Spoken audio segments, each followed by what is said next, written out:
आज पंडित दीनदयाल उपाध्याय जी के जन्म दिवस है।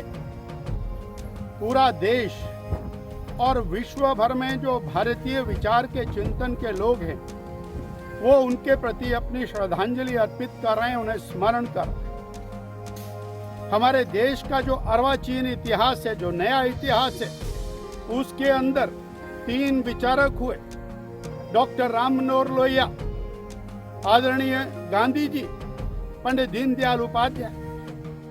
पर अगर जी हम विचार करेंगे, चिंतन करेंगे, देखेंगे तो पंडित दीनदयाल उपाध्याय जी का विचार आज पूरे देश में और दुनिया के अंदर बलवती होता हुआ दिखाई देता है, क्योंकि पंडित दीनदयाल उपाध्याय जी ने भारत की धरती के विचार को आगे रखा, हमारी संस्कृति को आगे रखा और उन्होंने एक लक्ष्य निर्धारित किया, अंत्योदय, यानी अंतिम पायदान के ऊपर बैठा हुआ व्यक्ति जब तक उसका कल्याण नहीं होता तब तक मेरे राष्ट्र का कल्याण संभव नहीं है। उन्होंने कहा हमें राजनीति करनी है तो राष्ट्र हित की राजनीति करनी है, हमको व्यक्ति और पार्टी के हित की और परिवार के हित की राजनीति नहीं करनी है।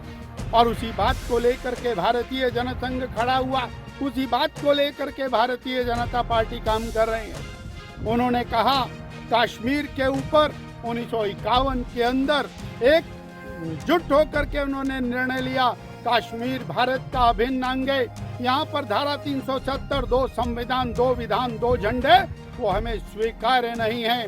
पूरे देश के अंदर जन जागरण अभियान किया और आज धारा 370 हट करके कश्मीर भारत का अभिन्न अंग इस नाते हमें दिखाई देता है।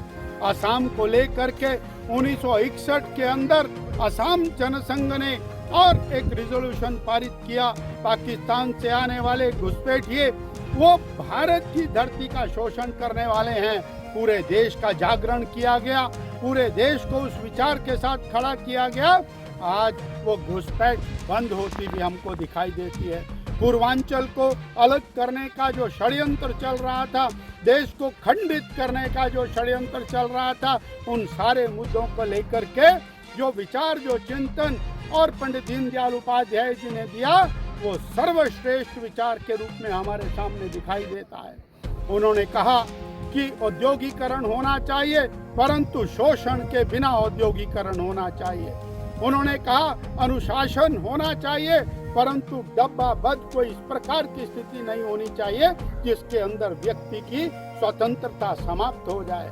स्वतंत्रता होनी चाहिए, परंतु उसके अंदर स्वच्छंदता नहीं होनी चाहिए। इस प्रकार से उन्होंने राष्ट्र, देश, राज्य, राजनीति, आर्थिक नीति, धर्म नीति सबके ऊपर और संपूर्ण व्याख्या की।